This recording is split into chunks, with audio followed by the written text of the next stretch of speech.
this is an iHeart podcast. Guaranteed human. This is Special Agent Regal, Special Agent Bradley Hall. In 2018, the FBI took down a ring of spies working for China's Ministry of State Security, one of the most mysterious intelligence agencies in the world. The Sixth Bureau podcast is a story of the inner workings of the MSS and how one man's ambition and mistakes opened its vault of secrets. Listen to The Sixth Bureau on the iHeartRadio app, Apple Podcasts, or wherever you get your podcasts. You can scroll the headlines all day and still feel empty. I'm Ben Higgins, and If You Can Hear Me is where culture meets the soul. Honest conversations about identity, loss, purpose, peace, faith, and everything in between. Celebrities, thinkers, everyday people, some have answers, most are still figuring it out.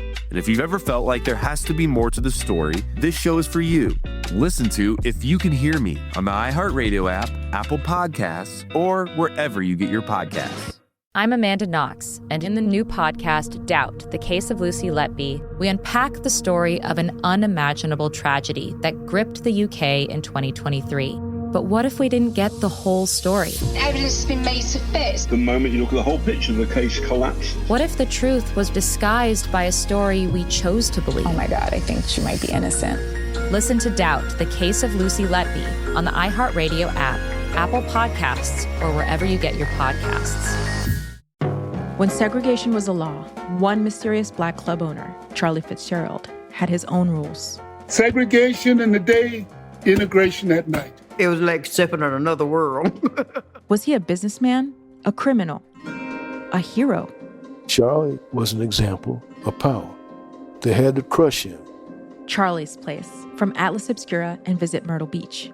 Listen to Charlie's Place on the iHeartRadio app, Apple Podcasts, or wherever you get your podcasts. Hello. Hello. Hey. How's it going? Oh, man, I was just fighting for my life just a second ago. Fighting for your life? Why? Yeah. Oh, just me in the toilet. Oh, one of those situations. Doing what we do.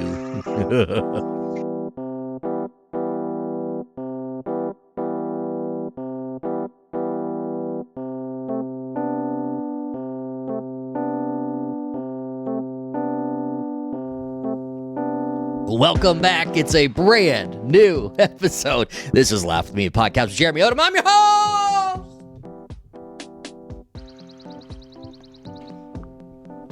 Hey, it's J.O. And this is one of my favorite episodes that we do every single year here at Laugh With Me. We get the movie expert, the man who watches more movies than Robert Ebert himself. Is Ebert alive still? Johnny, will you look that up?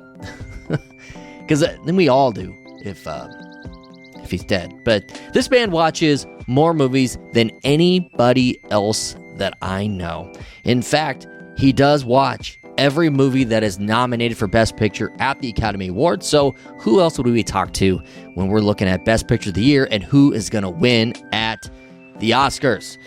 It is two-time Guest of the Year nominee Grant Pearson on Laugh With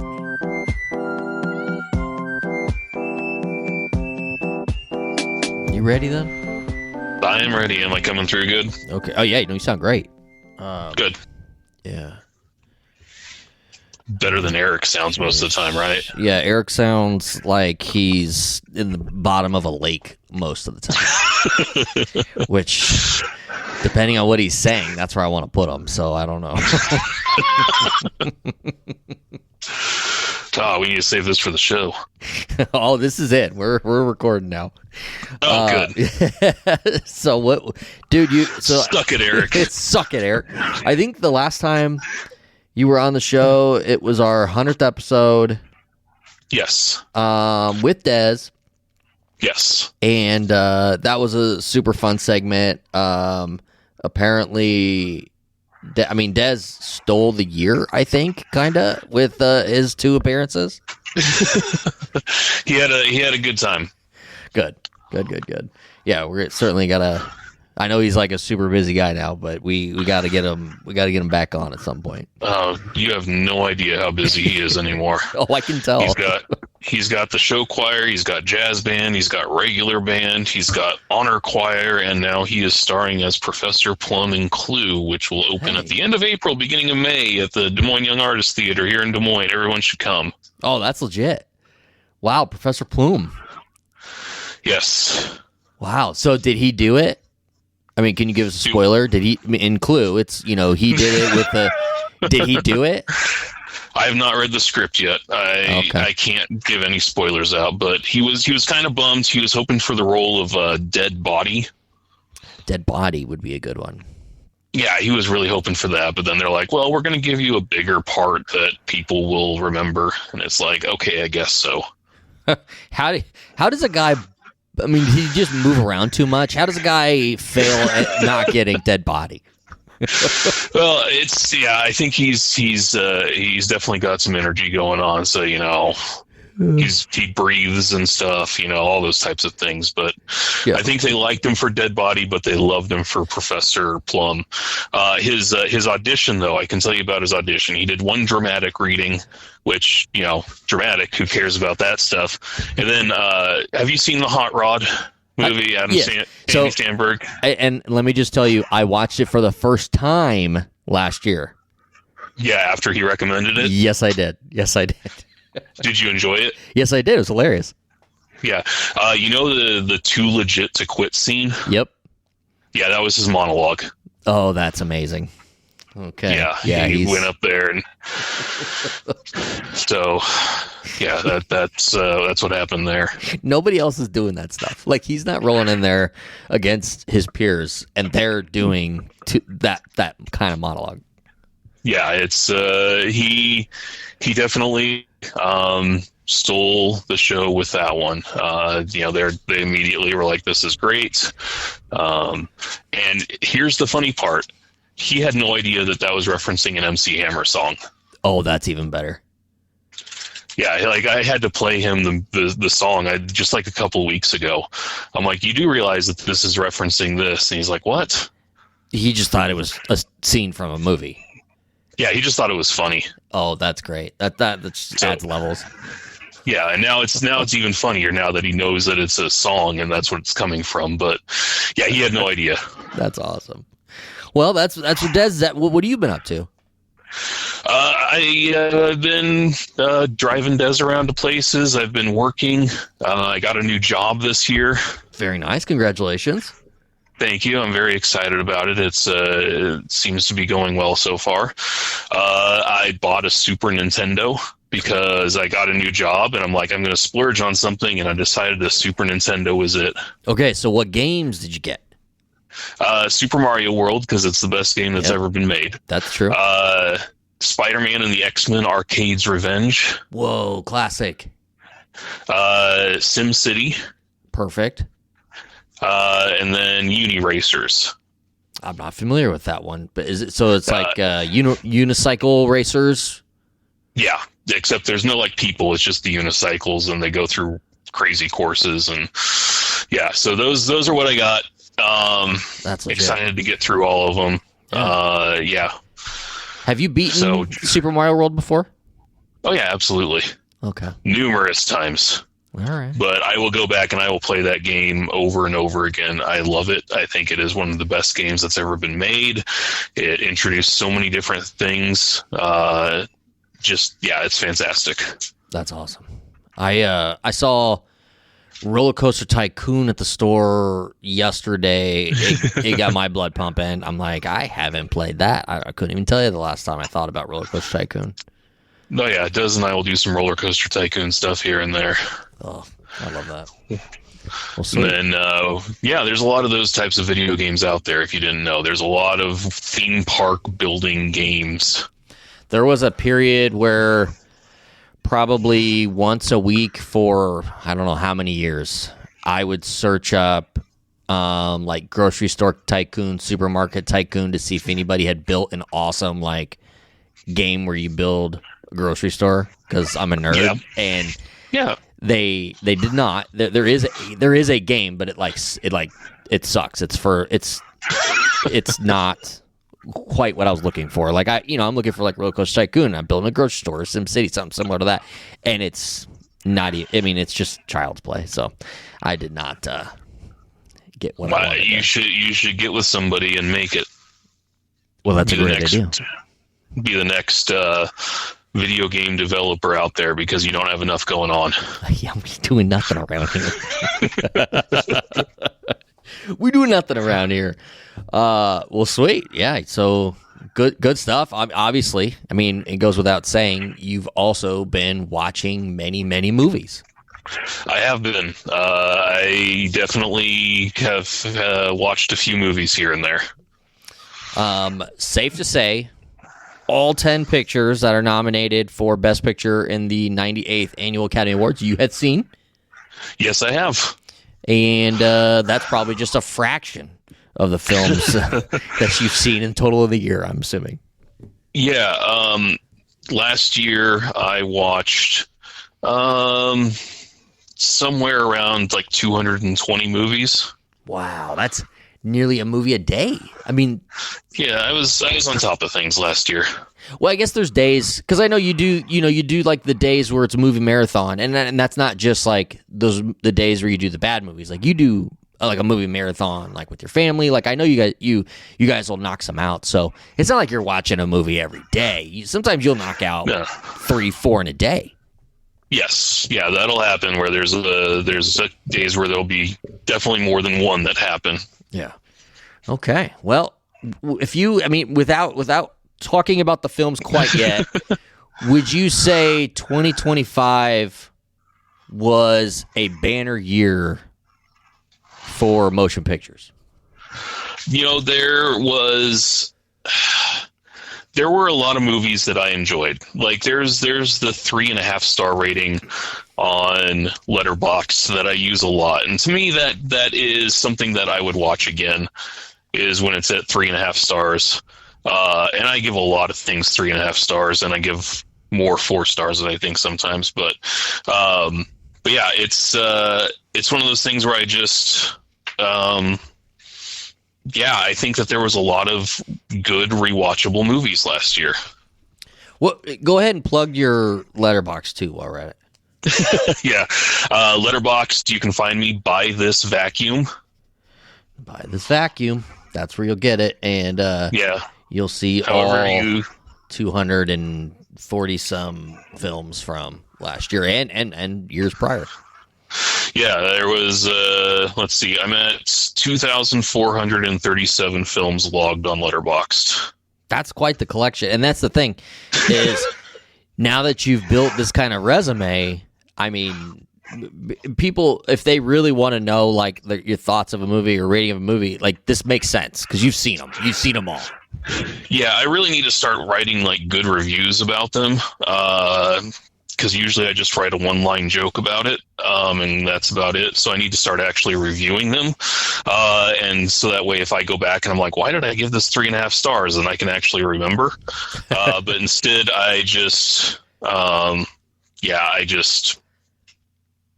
don't even know. I just give it the worst reviews. Like I saw the Iron Lung. Have you heard of Iron Lung? Yeah. Yeah. Have you seen it? No, I have not. It's, in my opinion, it's how a girl becomes a woman. Okay. Is what the movie is about. There is so much blood. Just nonstop blood. Just so much blood. It's ridiculous. There's one person in the movie, and there's enough blood for everyone in the world. I love it's how a girl becomes a woman. There is just so much blood. That's that tells everything you need to know right there. That's everything I need to know. I'll go back in 10 years and look at that review and be like, I remember this. Oh yeah, what a great film. There was a lot of great movies that came out last year, and if we're going to talk Academy Awards, I think that we can get through this. I have some ideas, I have some thoughts, I have some feelings. Very nice. Well, the Academy Awards, the 98th annual, is happening March 15th in LA with host Conan O'Brien. And as always, we come to you to know about your thoughts on the best of Hollywood this year. So let's start with Best Pictures, man. Let's run through it. Okay, well, I'm going to do, so I tried to rank them. Out of the 10 movies that are nominated, I ranked them. So I figured we could go from the bottom up. Perfect. So number 10, and here's the thing, is all of these movies actually this year, I really liked all the movies that came out this year. Usually there's a couple of ones that are nominated for Best Picture that I'm just like, how did that even happen? This year I enjoyed all the movies. But at number 10, I have to put Train Dreams. Okay.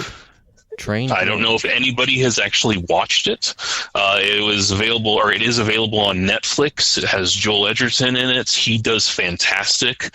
When we get to Best Actor, we'll talk about him a little bit. But overall, the movie just, in comparison to the other ones up there, did not hit me. So Train Dreams, you said it's on Netflix. That's not is that a Netflix movie? Did Netflix make that movie? Yeah, I think so. And they released it in theaters for like 2 days so that it would be eligible for Academy Awards. What are your thoughts on that? On Netflix doing that? Yeah. I like to see movies in the theater. Frankenstein is on this list. I would have loved to have seen that one in the theater. I think that would have been fantastic. I think the only chance that I'm going to get to do that is if it shows at an appropriate time during like Oscar week at the movie theater. Right. But in order to watch it, in this case, I had to go to Netflix. Okay. Yeah, I'm if there's a movie I really, really want to see, certainly the theater's the way to do it. Otherwise, most movies I watch just from the comfort of my own home. But I get it. They're made to be seen in the theater. Well, something like Train Dreams, I think, is fine on Netflix. It's not a big, massive spectacle. Okay. It's a movie about it's a simple story, kind of, but it's a drama about loss and other things, and it was fine on Netflix. Okay. All right. Moving into number 9, we're going with The Secret Agent, which is nominated for Best International Feature. It's from Brazil. I think it's just one of those movies that I did get a chance to see that in the theater, and it just didn't pull me in. I liked a lot of parts of it. The main actor for the movie, Wagner Moura, I don't know if that's pronounced correctly or not. He did a great job, but it just didn't pull me in. So once again, unfortunately, a foreign language feature falls to the bottom of my list. So that's probably one of those movies where you're like, the best part of it was probably the popcorn. Yes. The theater that I went to watch it at has excellent popcorn. Shout out to Fleur Cinema here in Des Moines. They have great popcorn. They do anything special with it? They pop it and put some butter on it. Okay. That's all I know, is that it's better than the massive chain popcorn. Do you add, you go with whatever butter they already put in it, or you add butter? Nope, they do it just right there. Okay. Hey, shout out Fleur Drive. All right. All right, number 8. Number 8, we're going Frankenstein. Like I said, I would have liked to have seen this on the big screen. I think it might have pulled itself higher if I did. But as it was watching on Netflix, it was okay. It didn't... Like I said, I wish I could have seen it in full spectacle, because there's a lot of that happen in the movie. It just was harder to watch on a smaller screen than going to the theater. So big shout out to everyone that's in that cast there. I think they did a fantastic job. They didn't get the casting nomination because it was very... there's a lot of good casts out there, but I think it should have got a casting nomination. So that one was probably one of those deals where the ensemble together was more of a star than any one individual role. Yes, in my opinion, yes. I know that Jacob Elordi got nominated for supporting actor for the movie, which he did a good job, but I think it was just altogether well-rounded cast. That guy's on fire. Oh yeah.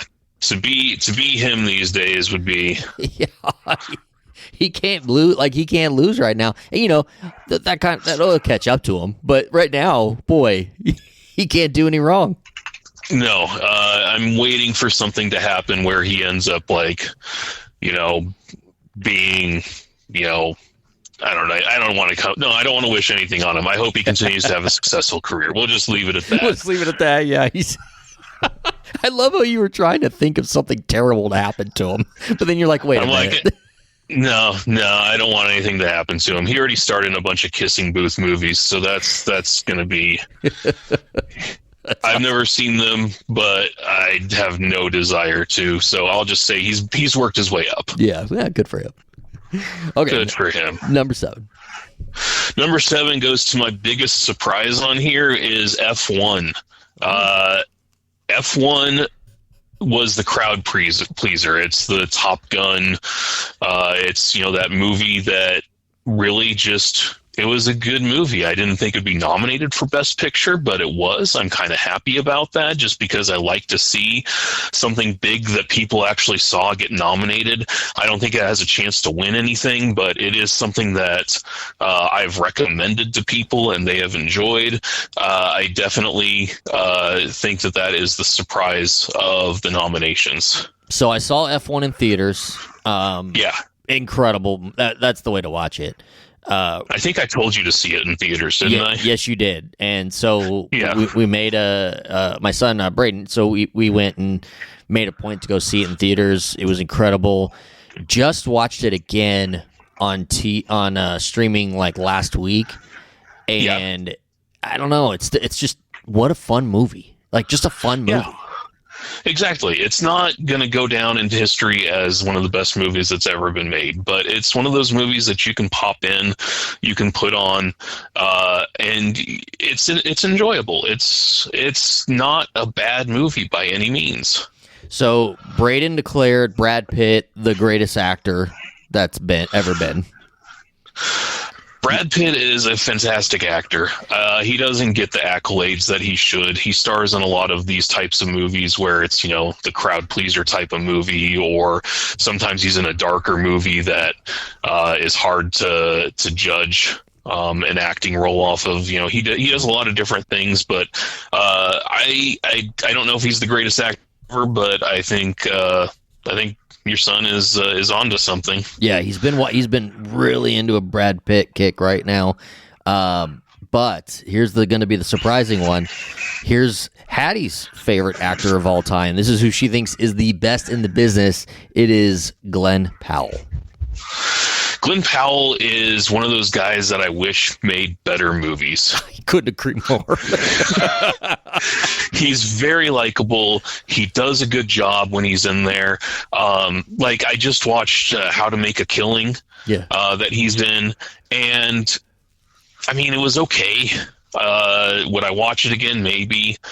Was it something that I'm going to remember at the end of the year? I don't think so. I mean, I think it's going to get lost in history. So we just watched The Running Man last night. Yeah. And another fun movie. Absolutely. Braden read the book. He had actually just finished the book literally minutes before we watched the movie. We were kind of waiting on him to finish the book. And what kind of pressure is that? He was sitting in the living room. We were staring at him to finish the book so that we could watch a movie. But yeah, no, he finishes the book. We watched the movie. It was a fun ride. It's just, I don't know. To your point, I wish he'd pick better projects for him like that. I don't know. I thought he was good in The Running Man. I have nothing against The Running Man. It's not Edgar Wright's best, but it's still, something. Glenn Powell is so likable and charming in everything he does. But the problem is that those movies are not great. Yes. I mean, he was in the Top Gun Maverick, which is probably his best movie. Incredible movie.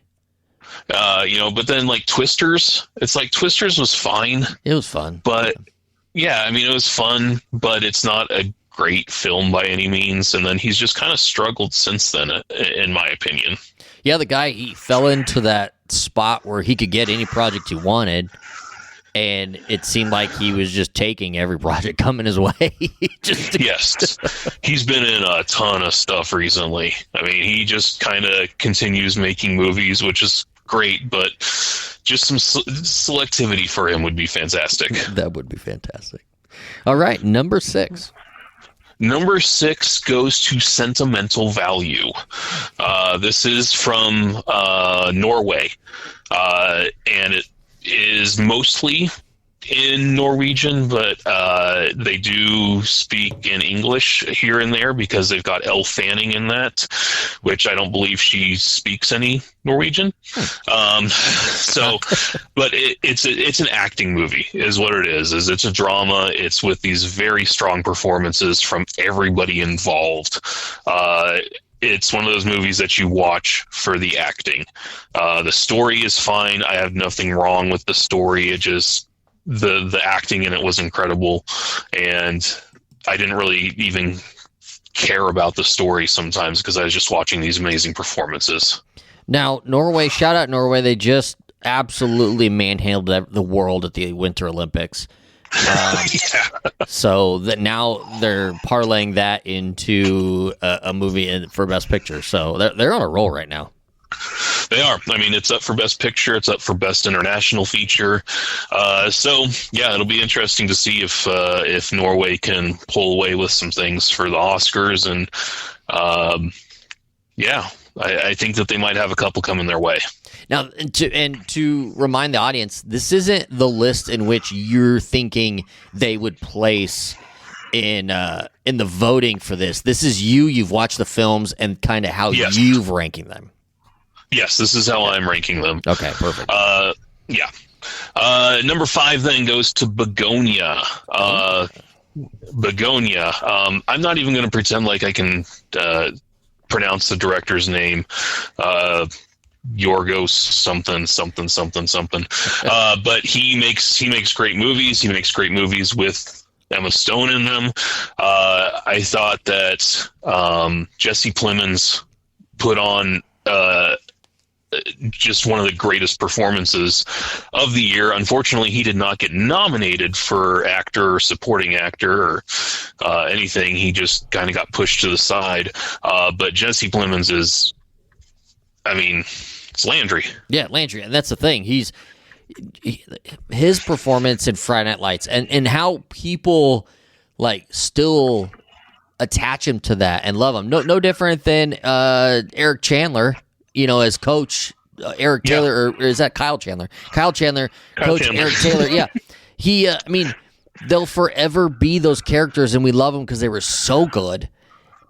And they've gone on to other projects, and they've been amazing in those. Mm-hmm. Jesse Plemons deserves to be nominated every single year as long as he's still working. Yeah, no, we really saw the first time that he was going to do something cool was, in my opinion, in Breaking Bad. Yes. He came out and was like, oh, that's a different character for you.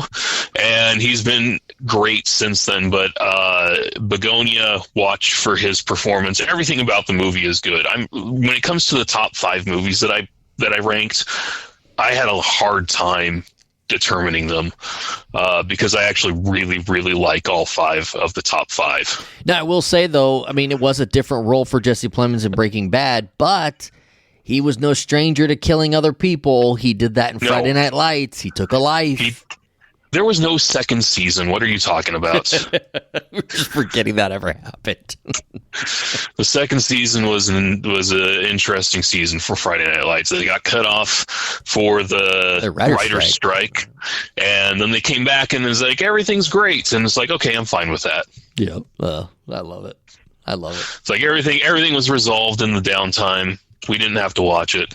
Yep. Emma Stone, just amazing in anything that she does. I've seen, who did I see she was compared to? They were like, this is our generation's this actress. Who's the actress that whenever she does any project, she's nominated for an Academy Award or a Globe. Or is she Meryl Streep? Meryl Streep, yeah, she's our generation's Meryl Streep is what I saw, and I thought that was a pretty fair comparison. Yeah, she gets out there. She does roles that are different. She challenges herself. I think she does a great job ever since she really broke onto the scene with Superbad. Yeah, that's the thing. She'll do fun projects from time to time just to remind everybody that she has a sense of humor. Like, she'll go do SNL and just absolutely crush. Oh, yeah, absolutely. All right, so moral of the story here is that Emma Stone deserved the nomination. Jesse Plemons deserved the nomination more. He didn't get it. It's very much a bummer, but these things happen, and hopefully they'll have something in the future. Oh, yeah. Which takes us to number 4, which at the beginning of the year when this came out, immediately it was amazing. Everybody loved it. We knew it was going to get nominated for a whole bunch of stuff, and that is Sinners. Yes, I knew you were going to say Sinners when you started that way. Yeah. Is it really the number 4 movie of the year? Is it the number 1 movie of the year? Like I said, I had a really hard time with these top 5 movies. Sinners, just immediately after I was done watching it, I wanted to watch it again. I wanted to own it. I wanted to tell people to go see it, which I didn't have to because I went to go see it anyway. Sinners was fantastic. It deserves everything that it got as far as nominations and any awards it's won so far. Sinners, like I said, this could easily be the number 1 movie. It's just the other 3 I decided to rank higher. I don't have a good reason. It just was one of those things where I was just like, okay, fine, I'm going to throw darts at this one. I thought Sinners was freaking fantastic. And it's everything you just said it was. But then again, is it the best movie of the year? I guess it may be. Yeah. That's the thing.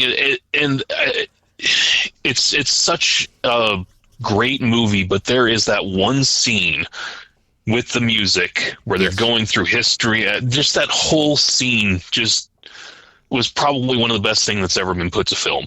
Yeah. It's not to disparage the rest of the movie by any means, but that one scene, just you watching that and you're like, okay, this is amazing. The filmmaking part of it was just amazing. I don't know. I don't have another word for it. when that other crew starts rolling up outside of the barn, I don't know. It just the tension built, and it was the same time as the music, and it's just like the tension built so high that it was undeniable. Yeah. So Sinners makes it into the top 4 at number 4, but like I said, can switch things around. But moving on to number 3. That is Hamnet. Hamnet, okay. Yes, it's nothing about somebody going fishing for pigs. It is a retelling of the story of how Hamlet came to be. And it sounds like it's super boring because it's Shakespeare stuff. I was not expecting a whole lot going into it because I am not a Shakespeare person. And in the long run, it made it into my top 3 movies of the year. Wow, just because of the acting, or you thought the story was just that captivating? The story was great. The acting was phenomenal. This isn't just a top 3 as far as Oscar movies. This is one of my favorite movies that came out for the year. Love it. So, I highly suggest everyone to see Hamlet. Even if you're like Shakespeare, it's not Shakespeare. It's loosely based on Shakespeare, and it's Jesse Buckley, and that is beyond amazing. And when we get to the awards section for actors and actresses, I will be bringing up her name again. I know a little bit of Shakespeare, primarily the Et tu, Brute. Yes, that's an important one. That's a good one. But that's a good one. Definitely not this. So no. It is one of those movies that is moving. There's sad stuff, there's funny stuff, there's just a lot going on, but the performances sell the movie, and there we go. From Chicago, this is Film Spotting. I'm Adam Kempenaar. And I'm Josh Larson. I went to larsononfilm.com. 2 stars for Josh Larson. Has the stale, stifling air of a hospital waiting room. Yikes. Any ideas yet? Man, it sounds like I was having a bad day, I can tell you that. That was from our Top 25 Films of the Century show in 2025. My number 5 film of the 21st century, you still don't know what it is, do you? I just don't want to guess incorrectly. Film Spotting, in-depth reviews of films, new and old, top 5 lists, movie marathons, and the occasional actor or director interview with a show archive that goes all the way back to 2005. Listen to Film Spotting on the iHeartRadio app, Apple Podcasts, or wherever you get your podcasts. New episodes every Friday. More about the show at filmspotting.net. Never let me go, Josh. Number 5? In 2023, a story gripped the UK, evoking horror and disbelief. The nurse who should have been in charge of caring for tiny babies is now the most prolific child killer in modern British history. Everyone thought they knew how it ended. A verdict, a villain, a nurse named Lucy Letby. Lucy Letby has been found guilty. But what if we didn't get the whole story? The moment you look at the whole picture, the case collapses. I'm Amanda Knox, and in the new podcast, Doubt, the Case of Lucy Letby, we follow the evidence and hear from the people that lived it to ask what really happened when the world decided who Lucy Letby was. No voicing of any skepticism or doubt. It'll cause so much harm at every single level of the British establishment of this is wrong. Listen to Doubt, the Case of Lucy Letby on the iHeartRadio app, Apple Podcasts, or wherever you get your podcasts. China's Ministry of State Security is one of the most mysterious and powerful spy agencies in the world. But in 2017, the FBI got inside. This is Special Agent Regal, Special Agent Bradley Hall. This MSS officer has no idea the U.S. government is onto him. But the FBI has his chats, texts, emails, even his personal diary. Hear how they got it on the 6th Bureau podcast. I now have several terabytes of an MSS officer, no doubt, no question, of his life. And that's a unicorn. No one had ever seen anything like that. It was unbelievable. This is a story of the inner workings of the MSS and how one man's ambition and mistakes opened its vault of secrets. Listen to the 6th Bureau on the iHeartRadio app, Apple Podcasts, or wherever you get your podcasts. What do you do when the headlines don't explain what's happening inside of you? I'm Ben Higgins, and if you can hear me, is where culture meets the soul, a place for real conversation.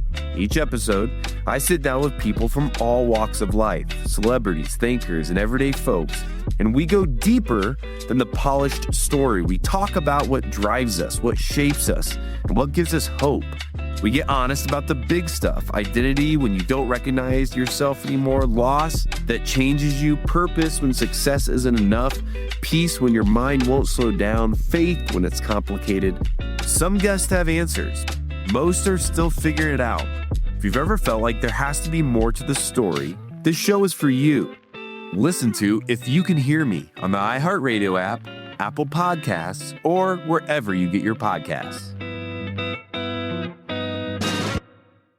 Segregation in the day, integration at night.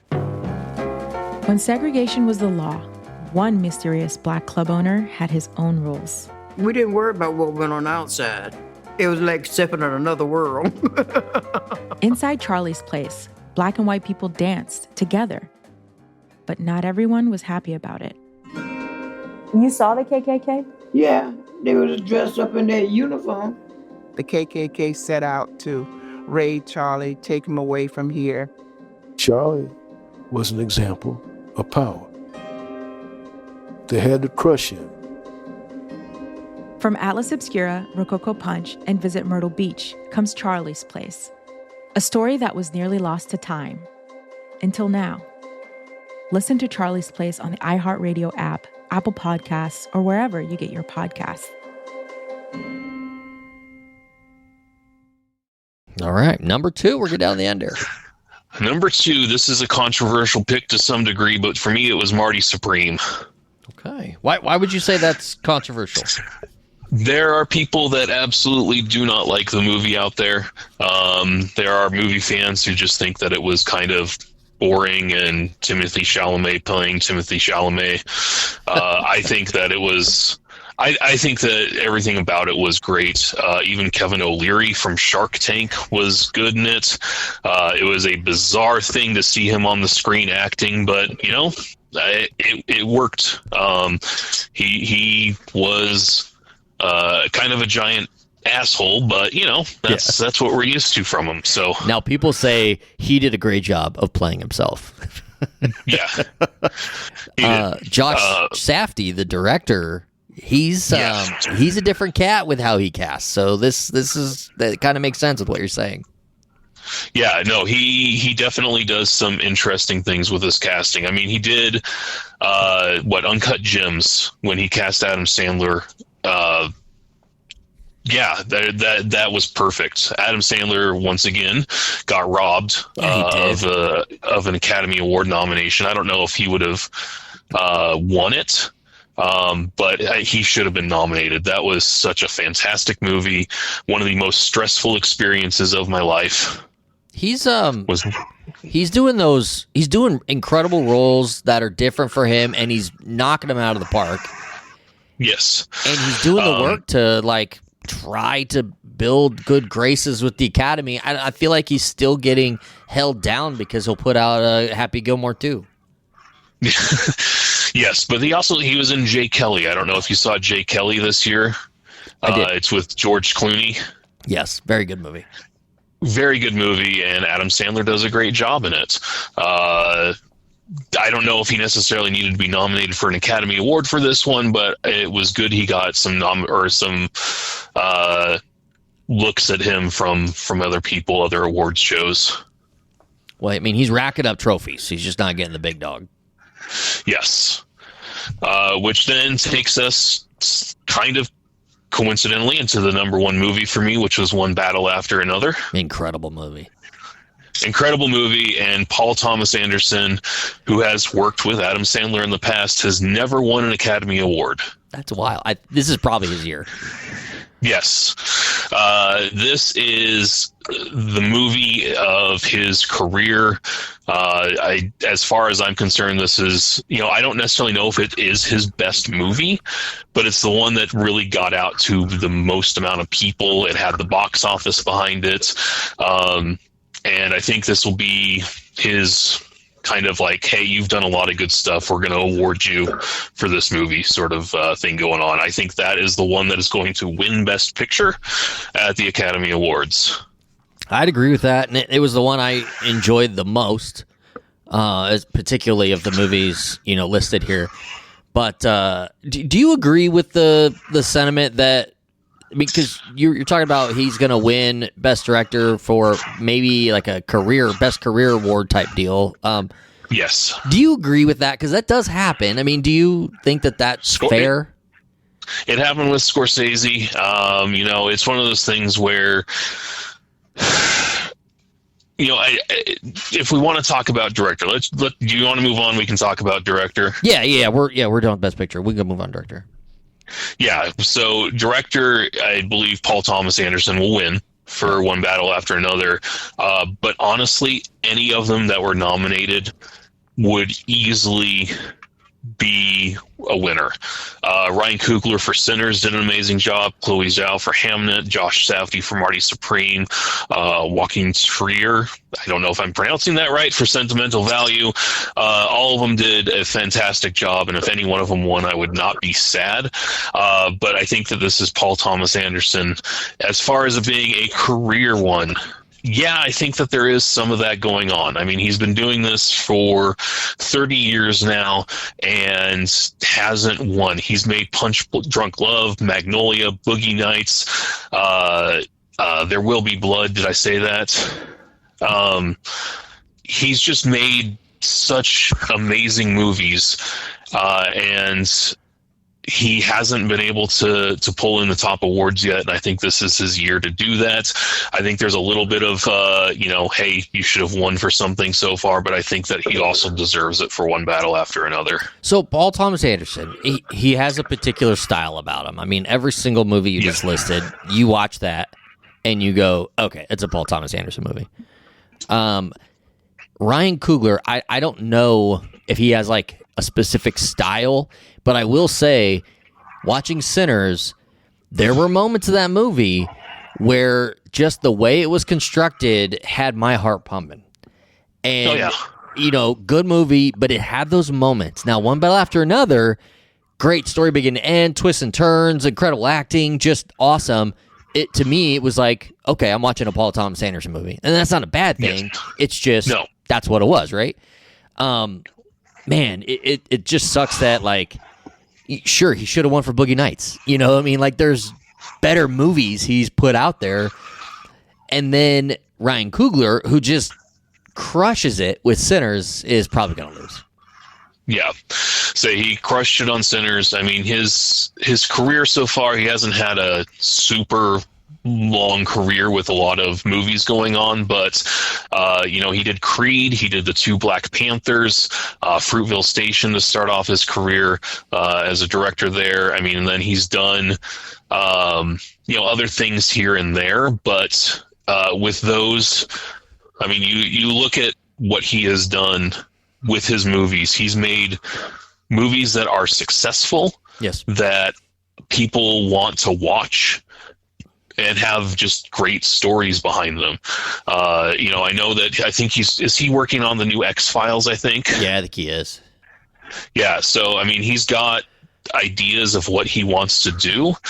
He really can pick what he wants to do at this point. I think that if he were to win for Sinners, I would be just as happy as if Paul Thomas Anderson won for One Battle After Another. Now, Paul Thomas Anderson, I think he's friends with the Lonely Island guys. He is friends. He's one of the things for Paul Thomas Anderson is that he's directed like 1,000 videos for the band Haim. And Haim has done work with the Lonely Island before for some things. Okay. It's just one of those like connections. I don't think a lot of people would have known. All right. So Paul Thomas Anderson, likely winner, One Battle After Another for director. Yes, that's what I would go with. I got to ask you about original song, because it's probably going to be a slam dunk. Although, I Lied to You from Sinners, pretty incredible. Pretty incredible. It is. I mean, when you come to the original songs, the Sinners song I Lied to You is fantastic. Train Dreams from the movie Train Dreams, and I'm completely blanking on the artist's name now. Nick Cave. It's just Train Dreams from Train Dreams. Yeah, I don't know who the artist is. Yeah, I believe it's Nick Cave. That was a great song. But Golden, from K-Pop Demon Hunters, there's no way that is going to lose. K-Pop Demon Hunters is going to end up with 2 Academy Awards on the night with that, and then Best Animated Feature. Which will take down Zootopia 2, which is a big deal. It is a big deal. Zootopia 2 was huge. Became, the highest grossing Disney film. Yeah. Huge movie, which, fun fact, so Zootopia 2 is nominated, so is a movie called Arco, and both of those movies have Andy Samberg in them. Really? I didn't know. From the Lonely Island. I did not know he was in Arco. Okay. So Andy Samberg is nominated twice this year for animated feature, and unfortunately will probably lose for both the movies he's in, but... K-Pop Demon Hunters, there's no way. That's a runaway favorite right there. If anything else were to win, it would be Zootopia 2 just because of the box office for it. But K-Pop, I mean, I think it's still in the top 10 on Netflix. How did K-Pop Demon Hunters not get nominated for Best Film? That's a fantastic question. I think that it's probably just a little... animated featured rarely gets nominated for Best Picture. They're kind of seen as two completely separate ideas. It's very rare for an animated one to make it into Best Picture. Yeah, but when one transcends, and this one transcended.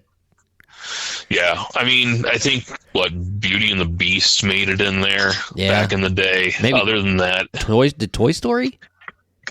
I don't even know if Toy Story did. But I do remember Beauty and the Beast, because Beauty and the Beast, I think, won.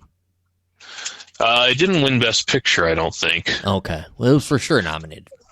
It was, as far as Toy Story, I mean, if it didn't get nominated, you would think so. All right. Well, so let's get to some of the Best Actor awards. What do you want to start with? Let's start with actress. Okay. Jessie Buckley for Hamlet is going to get that one. There's no way she doesn't. Her performance in Hamlet was amazing. It was one of those things that doesn't happen for an actor very often, to have that good of a performance in something. That's not to say anything less about the other people nominated. I think Rose Byrne did great. If in the movie If I Had Legs, I'd Kick You. She did fantastic in there, but Jessie Buckley is far and away going to be the winner in my book. I know you told me If I Had Legs, I'd Kick You. I need to watch it. Yes, have not watched it yet. It's got Rose Byrne, and it's got a very dark Conan O'Brien. I love it. It's kind of weird to see, those two people play off each other and act off each other, because Conan O'Brien isn't really known for his acting roles. Very, very true. He's known for a lot of other things, but he does a good job. I'm not trying to say he doesn't. I think he does a great job in the movie, but it's not quite an Adam Sandler sort of comedy guy makes a great film. You're watching it and you're like, why is Conan O'Brien's hair combed so weird? Is what happens in there. It pulls you away from the movie a little bit when you see him. I think the best that he's not known for his acting, that's for sure. And one of the ways to describe it, Kevin Nealon did it best. He was on Conan's podcast recently, and he said, "Conan, you have done okay for yourself with what you have." I thought that was a good way of explaining it. Yes. And that's two guys that love Conan O'Brien. Like, we're big fans of Conan O'Brien. Oh yeah. I watched Conan back when he was on after or at 12:30 at night or whatever. I remember staying up and watching it and then being super tired for school the next day. But I've been with Conan for a long time, and it was a little weird to see that. All right, well, that's Best Actress, Best Actor. It's stacked. It is stacked. Timothée Chalamet, Leonardo DiCaprio, Ethan Hawke, Michael B. Jordan, Wagner Moura. This one I honestly had some hard time with. I don't know if it's Timothée Chalamet or Leo. I'd be happy with either one of them. I lean a little bit more towards Leonardo DiCaprio, even though I think Timothée Chalamet will pull it out, but I would like to see Leo get another Oscar. Yeah. I think that he did a great job in that movie. He pulled off some great comedic bits throughout the movie, which from Wolf of Wall Street, we know he can do some comedy stuff. He can be funny. And we know that from Catch Me If You Can, and it's just not a side of him though that he brings out a whole lot. The Revenant's not really a laugh fest, but I think he showed a little bit more of his range in this movie that he deserves to get some recognition for. But like I said, there's a part of me that thinks Timothée Chalamet is going to take it. I would rather see Leo. Yeah, me too. I'm with you there. Michael B. Jordan in Sinners, though, if he were to pull that off, I think that would be fantastic. And then I think your dark horse candidate on that one is going to be Wagner Moura for The Secret Agent. I still feel like I'm pronouncing his name wrong, but hopefully that's it. But I think he might be kind of one of those things that could slip in. I just don't know if enough of the members have seen it to really vote for it. Ethan Hawke not nominated for Black Phone, right? This is for No. Blue Moon. Blue Moon, yes. His other colorful object movie from the year that I have not seen.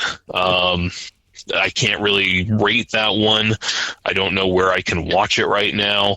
I don't know. Yeah, I wasn't able to get to that one. Just making it clear, not Black Phone 2. Not Black Phone 2. Okay. Which was a fine movie on its own. Yes, Don't it get was. me wrong. Yes, it was.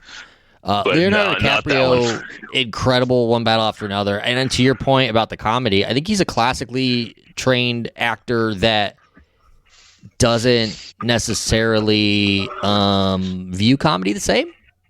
Is that fair? I think that'd be fair. Yeah. I think it's, you see comedians do dramatic work and be so successful at it, and sometimes it's hard for a dramatic actor to do comedy and be successful at it. But when they are, it's like amazing. Yes. The Naked Gun.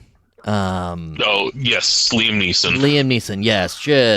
Or Leslie Nielsen back in the old ones. Either one Correct. of them are Yeah. So O.J. Simpson. Just guys from those films. Oh, that guy. He was killer in that movie. Hey, all right. Hey, Okay. yeah. All right, so best actor, you think it could be Timothée Chalamet. He might sneak it out, but Leo probably. Leo is who I would like to see. Okay.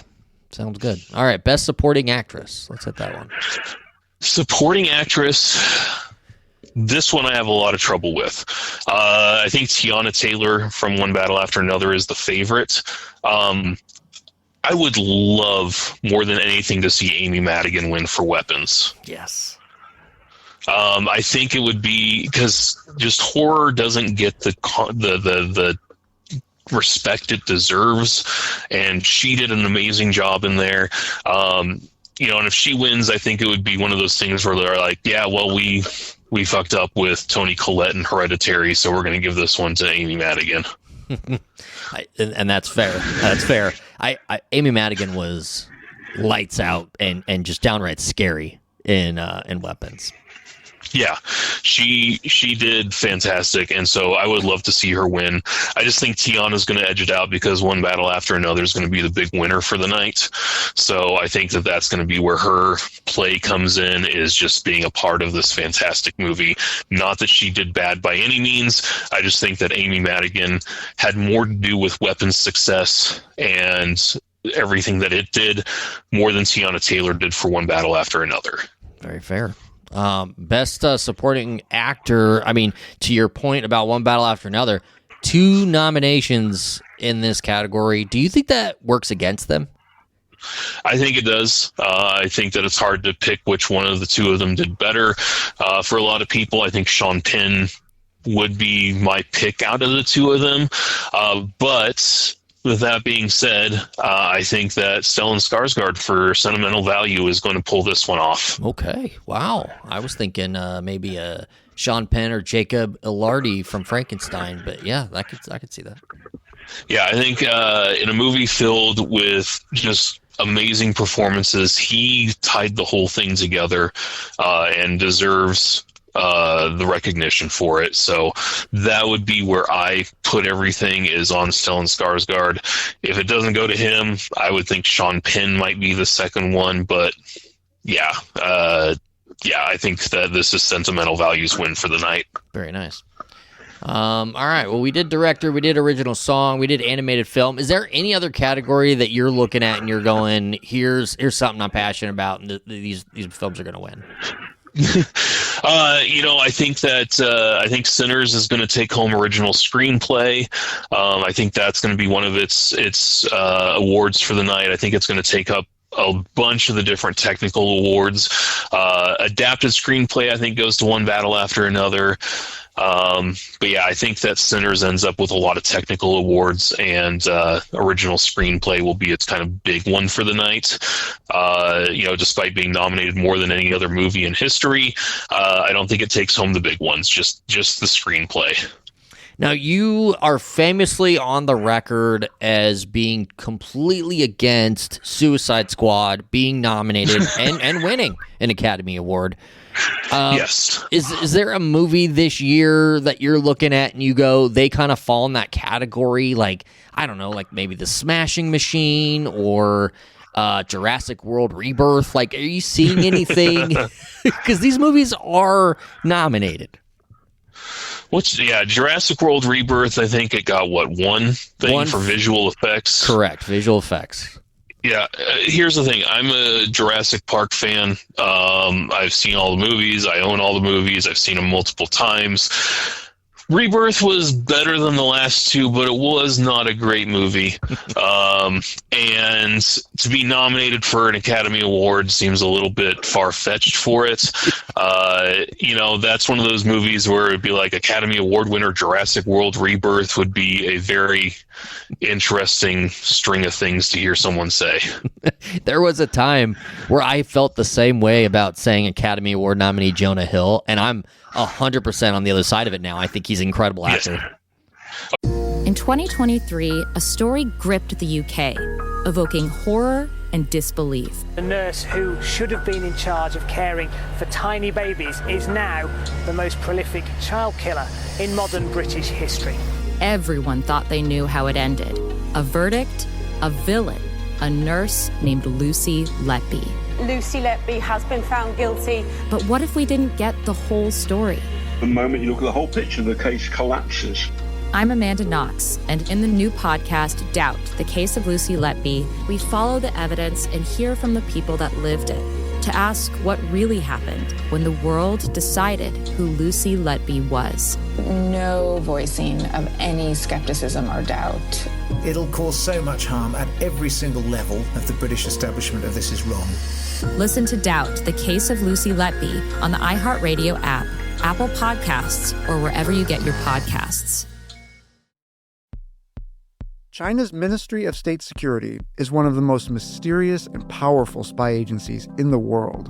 But in 2017, the FBI got inside. This is Special Agent Regal, Special Agent Bradley Hall. This MSS officer has no idea the U.S. government is onto him. But the FBI has his chats, texts, emails, even his personal diary. Hear how they got it on the 6th Bureau podcast. I now have several terabytes of an MSS officer, no doubt, no question, of his life. And that's a unicorn. No one had ever seen anything like that. It was unbelievable. This is a story of the inner workings of the MSS and how one man's ambition and mistakes opened its vault of secrets. Listen to the 6th Bureau on the iHeartRadio app, Apple Podcasts, or wherever you get your podcasts. What do you do when the headlines don't explain what's happening inside of you? I'm Ben Higgins, and if you can hear me is where culture meets the soul, a place for real conversation. Each episode, I sit down with people from all walks of life, celebrities, thinkers, and everyday folks, and we go deeper than the polished story. We talk about what drives us, what shapes us, and what gives us hope. We get honest about the big stuff, identity when you don't recognize yourself anymore, loss that changes you, purpose when success isn't enough, peace when your mind won't slow down, faith when it's complicated. Some guests have answers. Most are still figuring it out. If you've ever felt like there has to be more to the story, this show is for you. Listen to If You Can Hear Me on the iHeartRadio app, Apple Podcasts, or wherever you get your podcasts. Segregation in the day, integration at night. When segregation was the law, one mysterious black club owner had his own rules. We didn't worry about what went on outside. It was like stepping in another world. Inside Charlie's place, black and white people danced together. But not everyone was happy about it. You saw the KKK? Yeah, they was dressed up in their uniform. The KKK set out to raid Charlie, take him away from here. Charlie was an example of power. They had to crush him. From Atlas Obscura, Rococo Punch, and Visit Myrtle Beach comes Charlie's Place, a story that was nearly lost to time. Until now. Listen to Charlie's Place on the iHeartRadio app, Apple Podcasts, or wherever you get your podcasts. Oh yeah, absolutely. He's done well in the acting category for recent Moneyball and Wolf of Wall Street. It's just one of those things where he comes out and does amazing things these days. There's a couple of other things he's done recently that aren't quite as great. There was the You People with Eddie Murphy. It was bad. It was bad. I was excited because I'm an Eddie Murphy fan. I love Jonah Hill now. I was like, this is going to be good. No, it's absolute trash. Yeah, I don't know if it's his fault or not. I think it's a combination of everybody involved just kind of made this movie that, yeah. What was with his costume design? I mean, just his hair and what he wore, it was bad. Yeah, You People definitely deserve some Razzies. I don't know if we want to go into Razzies or if we want to talk about a couple other things first. No, let's hit right into the Razzies. That's a perfect segue. The Razzies is, as if people don't know, they're the worst of the year. And that it's generally announced. What's it generally announced? The night before, 2 days before, something like that. The Academy Awards. Yeah. They submit their nominations. I think the day after the Academy Award nominations, and then they give out the awards the night before the Academy Awards. Very nice. And their website is absolutely trash. I mean, and the way I can explain this, like, I had it pulled up their nominations on their website. And it's so bad that since we've started, it's now, okay, I have found it again. It's wild. But it is the 46th annual Golden Raspberry nominations. Worst picture, and I don't think I've seen any of these movies, but I've heard a lot about one of them. So, and honestly, for me, a lot of these movies I have not seen, which is surprising because I famously love bad movies. Yes. But there are certain things like Snow White. I'm sorry, I'm not seeing Snow White. It's just not going to happen. Star Trek Section 31. I don't even know what that is. Well, my thing was I hadn't seen Section 1 through 30, so I was like, I'm not going to get caught up. Yeah. Hurry Up Tomorrow with The Weeknd and Jenna Ortega. I missed that one. So already 3 of the 5 worst picture nominees I haven't seen, and I'm okay with that. The Electric State with Millie Bobby Brown and Chris Pratt was a mess. They made it. Such potential. They made it. Yeah, and War of the Worlds 2025 with Ice Cube is honestly one of the worst things I've ever seen. I can't wait to watch it again, but it is one of those things that I can't believe that somebody put this together and thought it was a good idea. I know they sat on releasing it for a while, but it's Ice Cube reacting to computer screens for an hour and a half, and it's terrible. It's that movie. That's the one I've heard a lot about, and the one I want to see the most, and knowing it's going to be an absolute train wreck. Yeah, and it is. Definitely watch it with some other people, or watch it with a lot of alcohol to just numb yourself during parts of it. But the War of the Worlds should win or lose or whatever you want to call it every category it's in, because it is by far my worst movie of the year is War of the Worlds. And worst actor, Ice Cube is up for War of the Worlds, and that makes a lot of sense. Yes. Jared Leto being nominated for Tron, is that just because the Razzies hate Jared Leto? Well, I think it's because everybody hates Jared Leto, except for you. Except for me. I'm a big Jared Leto Joker truther. Yeah, Jared Leto for me has been... It's hard to even get into what I don't like about him, but... Suicide Squad was incredible. was just a mess. I think it had the potential to be good, and then there was studio involvement, and things just kind of fell apart, and he was not good in it as Joker. I am sorry. You know, that movie, it's like two different movies, so I totally get the studio being involved part, because you could see it. I mean, the first half is one thing, and then the second half's a whole other movie. It's kind of odd in that way. Yeah, but I mean, you have Tron Ares that he was in, Haunted Mansion, the remake, Morbius, House of Gucci. He wasn't that was, in my opinion, a mess. I mean, he's just had a bunch of bad movies in a row.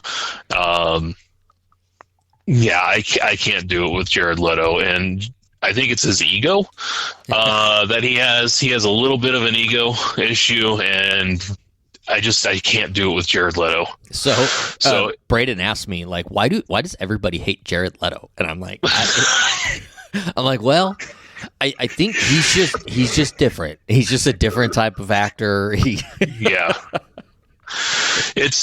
I don't like to sit here and hate on people for a long period of time, but Jared Leto will be the one that I can make an exception to.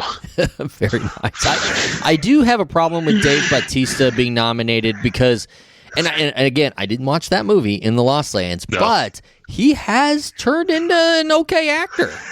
Yeah, he's not a bad actor. He was in the Blade Runner with Jared Leto, and I believe that was him, right? Yeah, I think so. Yeah, he was. Yeah. Yep. I mean, Dave Bautista does a lot of good things. He's had a couple of questionable things here and there. Stuber wasn't necessarily a great career choice for him. But in Lost Lands, I did not see. I was tempted to watch it just because of how much of a bomb it was. Once again, one of those things that I do, but I just focused on watching something, I don't know, better. Yeah, better. Yeah, that's a good way to explain it. But yeah, I think him being nominated is more the case of the quality of the movie than it is the quality of the acting. Yeah, that's fair. So, like, worst actress, and I haven't watched none of these movies, okay? But if I had to guess, just based on Razzie tradition, like kind of how they go, I'm going to guess Rebel Wilson is going to win for Bride Hard. I would think Rebel Wilson as well. She has an interesting career right now, and I think that they're going to play that as a part of their worst actress push. I would, not that I want to see them win these awards, but Natalie Portman or Michelle Yeoh would be funny to see just because they've had such lauded careers that they end up with that Sandra Bullock, Halle Berry, Razzie on their name. I think that would be fun to see. Although Ariana DeBose for Love Hurts, I did see Love Hurts, and Love Hurts is also one of my least favorite movies of the last year. It was awful. I don't know how she was the romantic interest for Ki Huy Kwan. Is that how you pronounce his name? Yeah, that's the movie on Netflix, right? Yeah. Oh. Well, no, it wasn't even on Netflix. It was in theaters. Oh, it was in theaters. Okay. Yeah. It might be on Netflix now, but it was in theaters for a couple of weeks on Valentine's Day, I believe. And it was, there was no chemistry between them, and it was just such a bizarre thing for her to be the love interest. I don't know. It was a mess of a movie. Some of what makes this great is the Razzies will bring up a movie I totally forgot even came out. The worst supporting actress, Emma Horvath, is up for The Strangers Chapter 2. Now, I love the original The Strangers. Great movie. Just all time. And then they wanted to remake it, and they go to Strangers Chapter 1. Didn't watch it because I heard it was awful. Don't forget about Pray at Night being in there. I did watch that, and that was bad. I did watch that, yes. The Strangers doesn't really have a good track record of making good movies. The first one is what it is. It's has its place in horror classics, and everything since then has been trash as far as I can tell. I have not watched any of the new Strangers, the Chapter 1, 2, or 3. Yeah, 3 just came out. Yeah, and apparently they're going to put them together into one long cut, and it's like, I don't think anybody asked for that. Nobody was wanting the Kill Bill whole bloody affair version of the Strangers trilogy. Now, I do want to see that. I do want to see the Kill Bill altogether, the 4.5 hours of it. Oh, yeah. I saw that in theaters. That was great. Oh, I'm looking forward to seeing it. Yeah, I definitely pick it up when it comes out or streams somewhere or whatever. I would recommend that to anyone. Except for the post-credit thing that's like a Fortnite thing or something. That was bizarre and terrible. It's not good. Okay. So just don't watch that part because you'll be like, well, what is this? It almost ruins the movie. Yeah. Well, I one of my favorite nominations here is for worst screen combo, and it's Ice Cube and his Zoom camera for War of the Worlds. It's just him reacting terribly to things. It's like, oh, somebody died, and he's like, oh, and you're like, he like rubs his chin and then takes his glasses off and puts them back on, and then takes them off again and puts them back on. Ice Cube. I'm sorry, he's got to win for that one. I mean, and he's up against James Corden and Rihanna from Smurfs. I mean, he's going up against some heavy hitters, but I'm sure Ice Cube's going to win. Yeah, and James Corden and Rihanna is. How do you get the two of them doing something together? Right. You have one of the best selling, most streamed artists of all time, and then you have the guy who does Carpool Karaoke, and they're in a Smurfs movie together. Yes. And then they're up against The Weeknd and his colossal ego for Hurry Up Tomorrow. I mean, there's just, this category is incredible. It's always a great category to see what they do, because it's never like here's the two leads from In the Lost Lands. No. It's about an actor and something usually. And something. Yep. Yeah. Fantastic. So I would say War of the Worlds is one of my least favorite movies that has probably ever been made. Definitely the worst movie of the year. Love Hurts was not good. Electric State was not good. Also, there's a movie that came out called Playdate. I don't know if anybody has seen that movie. It is an Amazon exclusive, I believe. I'm trying to find where it's out. But yeah, it's Kevin James.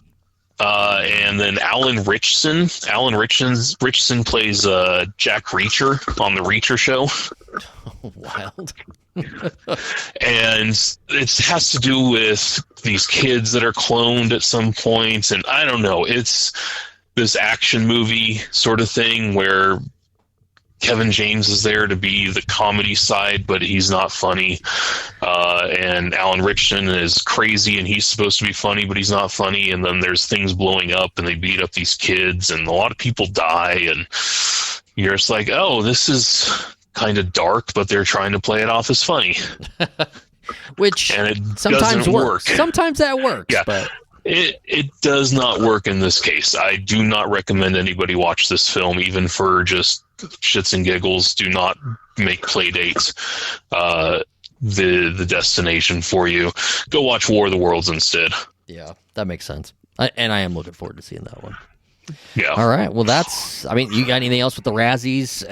I think if I was going to say, all right, here's the movie that was my worst that I watched, the one I enjoyed the least would be Megan 2.0. Megan 2.0. I will actually be one of the few people that says I like it better than the first. Really? I did not care for the first movie, and I went to the second one, and I think I enjoyed it more because it wasn't so like hyped. Okay. That's and fair. So I actually enjoyed the second one more than the first one, and this is going to lose me a lot of credibility, but I do think that it was definitely a misfire. Don't get me wrong. It shouldn't have been made the way it was made, but it was, to me, better than the first. Yeah, I did not like the first one. Went into it in my own personal hype machine thinking, well, they'll do it better. They got a sequel, they'll do it better. And I don't know. I just couldn't do it. Yeah, it was still a mess, but it was what it is. Do we have some time to talk about movies that I did like from 2025 that did not get awards? 100%. Okay. Got to start with Wake Up Dead Man, the third Knives Out movie. Oh, Knives Out. Okay. Are you into that? Are you into those movies? Oh, yeah. Okay. Oh, yeah, absolutely. And this one might have been the best of the three. And it definitely should have got something for like original screenplay. If I were to have nominated it for Best Picture, I would have taken out F1 and put in Wake Up Dead Man as kind of the crowd pleaser one. Yeah. But it didn't get anything, and that's kind of sad. But The Naked Gun was the best comedy movie that came out last year. Oh, just joke after joke after joke, and jokes on jokes, and it was just a classic like slapstick type comedy that you don't see anymore. It was so good. No. It was fantastic. I don't think it necessarily deserves Oscar nominations, but I know it won like a Critics' Choice for Best Comedy Movie or something like that, and I'm down with that. I think it was, like I said, Best Comedy Movie of the Year. Not that there was a lot to compete with, but it was there. Yeah. No, it was my favorite as well. Weapons to put in over Frankenstein for Best Movie. Thunderbolts, I think, was the best superhero movie of the year. Not that there was a lot of competition, but I think Thunderbolts did some great things. Is This Thing On with Bradley Cooper directing it? Nobody went to go see this one. I enjoyed it. Bradley Cooper is good at movies. Minus Maestro, I did not care for Maestro, but Is This Thing On? Everybody involved with that. It had Will Arnett, Laura Dern, Bradley Cooper, bunch of other people. It came together very well, in my opinion. That's the movie that I wanted to watch last night, and then instead I end up staring at Braden finishing The Running Man in order to watch The Running Man. So that's. And then the last one that I'm going to bring up is the best action movie of the year that nobody saw, and that is a movie called Fight or Flight with Josh Hartnett. Okay, I've heard of it. It is insane. It is Crank meets Bullet Train on a plane. It has so much violence in it, and comedy, and it's just, to me, it was the best action movie probably of the year. If you're not counting like One Battle After Another, or being more of a drama, things like that. But to me, Fight or Flight is something that any person that likes just ridiculous action should watch. It was better than Nobody 2. It was better than most of the things that came out that just is somebody's name usually, and then they go out and they somehow are the, secret. Love Hurts, essentially, is what I'm trying to make fun of here, is that Love Hurts was terrible.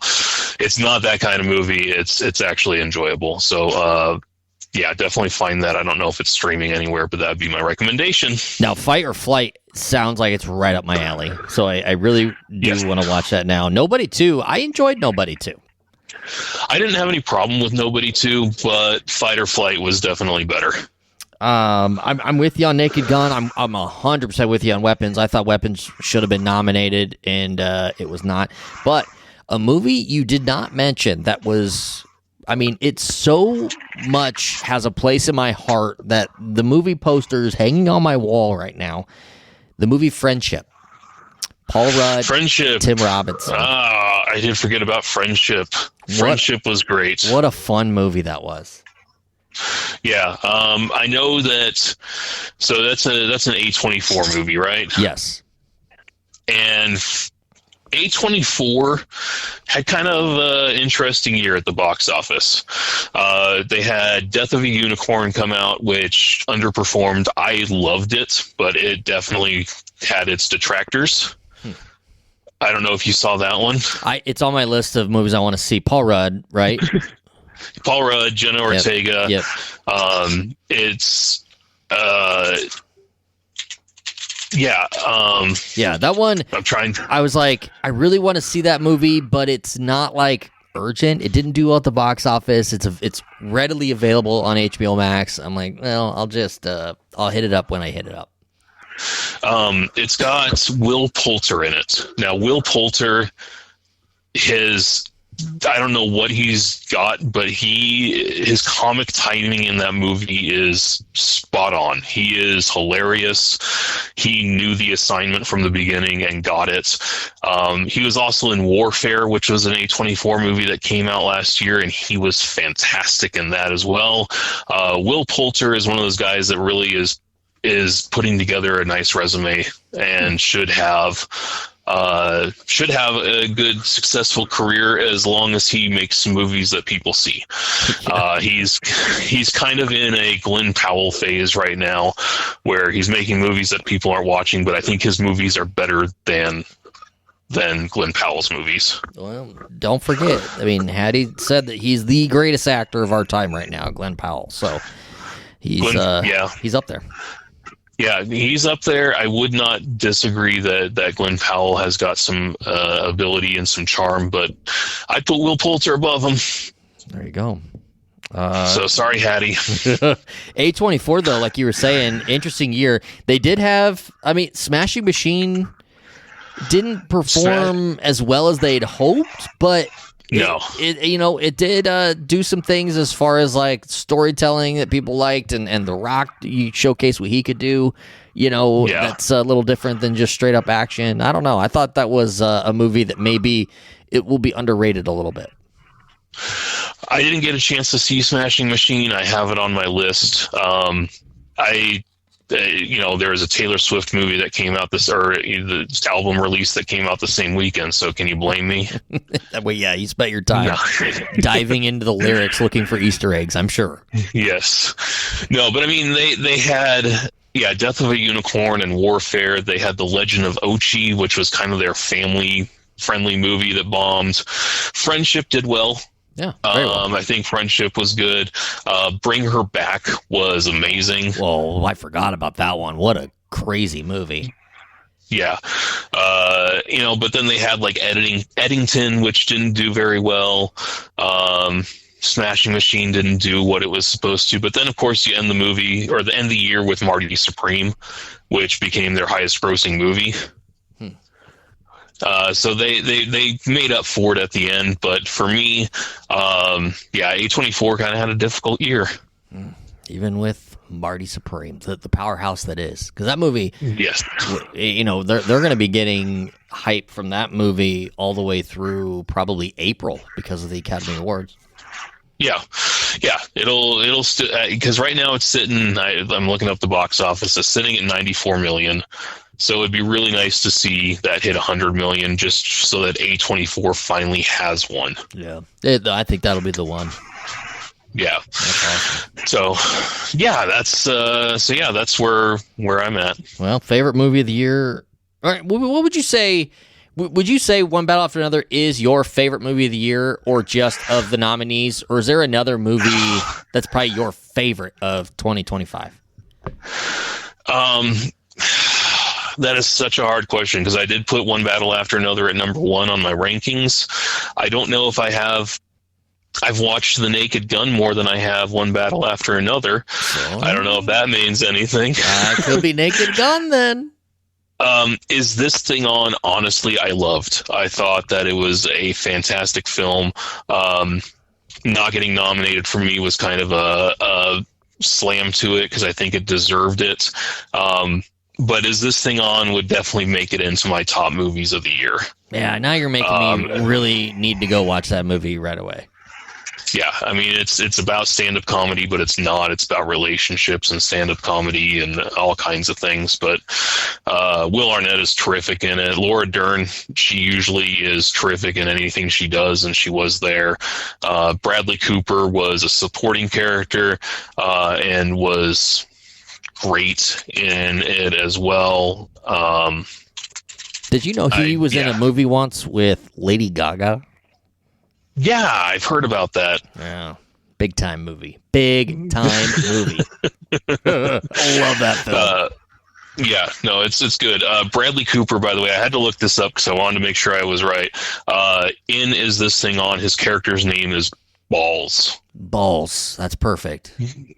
Yeah, he's not credited as anything else, just Balls. Just Balls. It's almost like he did it as a joke. Yeah. Peyton Manning is in the movie. Really? I don't know if you knew that. Yeah, he acts in the movie. He's actually an actor in the movie. Is his forehead credited as well, or just... Oh, jeez. Peyton Manning's forehead. Oh, that's a stuff of legend. Yeah, it's a good one. It is a good one. Peyton Manning. I'm just looking at a picture of him now. I've been just to be completely transparent, I have been jumping around on Wikipedia pages all over the place during this, but now I'm on Peyton Manning's, and I had to scroll down for a little while before I hit the text because of the picture being there.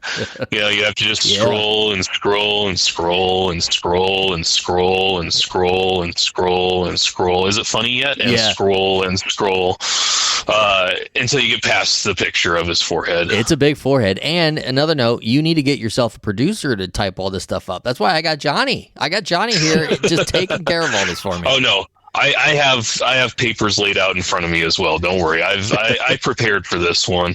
There are just certain things where I needed to look it up, and I'm like, was his name Balls? I have to remember that. Well, Grant, you've done it again. The Academy Awards, you've laid out the favorites. You've seen all the movies. You're letterboxed. You can find it at Buy This Vacuum. Yes. What else you got to promote? I ask you every time at the end, what do you got to promote? And you never have anything. No, After Midnight got canceled. Yeah. So I don't have that to promote anymore, which is kind of sad. So yeah, let's bring back After Midnight. Can we do that? Yeah, I think we can. I think we can start a movement. Do you think this is a good time to start plugging Stephen Colbert? He has this late night show. It's pretty good. I think it's going to catch on. In the next couple of years, I think it might be bigger than the Tonight Show. You know, honestly, I think he's got a good couple of months ahead of him, and it's going to be big. Let's just say that. It's going to be big. Let's see, what other canceled things can I promote, or stuff that's going to be canceled, or that people don't like? That's what I'm here for. Affordable groceries. Let's see, what else? What else has been canceled? Yeah. You got to get that game made. Yeah. Ain't that the truth? Oh, ain't that the truth? That's full circle moment. Otherwise. Yeah, it is. And a great place to end it, besides me saying, hey, if you want to come to Des Moines, Iowa, and watch Clue with my son as Professor Plum, you can do that. Yeah, and why wouldn't you? And when was the dates? Was that April?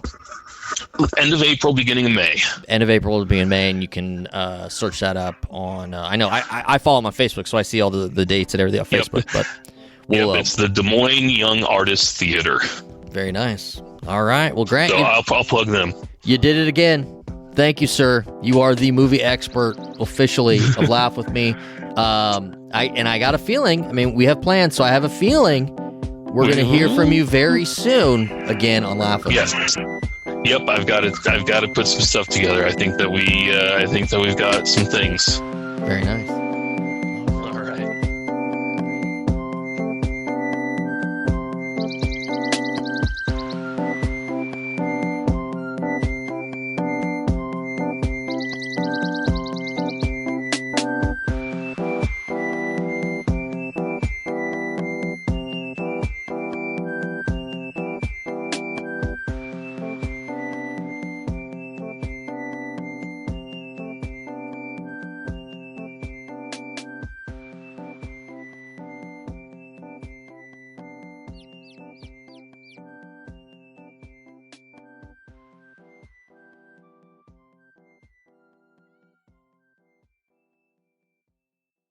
This is Special Agent Regal, Special Agent Bradley Hall.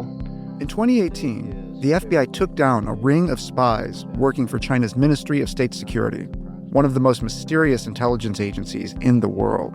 The Sixth Bureau podcast is a story of the inner workings of the MSS and how one man's ambition and mistakes opened its vault of secrets. Listen to The Sixth Bureau on the iHeartRadio app, Apple Podcasts, or wherever you get your podcasts. You can scroll the headlines all day and still feel empty. I'm Ben Higgins, and If You Can Hear Me is where culture meets the soul. Honest conversations about identity, loss, purpose, peace, faith, and everything in between. Celebrities, thinkers, everyday people, some have answers, most are still figuring it out. And if you've ever felt like there has to be more to the story, this show is for you. Listen to If You Can Hear Me on the iHeartRadio app, Apple Podcasts, or wherever you get your podcasts. I'm Amanda Knox, and in the new podcast, Doubt, the Case of Lucy Letby, we unpack the story of an unimaginable tragedy that gripped the UK in 2023. But what if we didn't get the whole story? Evidence has been made to fit. The moment you look at the whole picture, the case collapses. What if the truth was disguised by a story we chose to believe? Oh my God, I think she might be innocent. Listen to Doubt, the Case of Lucy Letby on the iHeartRadio app, Apple Podcasts, or wherever you get your podcasts. When segregation was a law, one mysterious black club owner, Charlie Fitzgerald, had his own rules. Segregation in the day, integration at night. It was like stepping in another world. Was he a businessman, a criminal, a hero? Charlie was an example of power. They had to crush him. Charlie's Place, from Atlas Obscura and Visit Myrtle Beach. Listen to Charlie's Place on the iHeartRadio app, Apple Podcasts, or wherever you get your podcasts.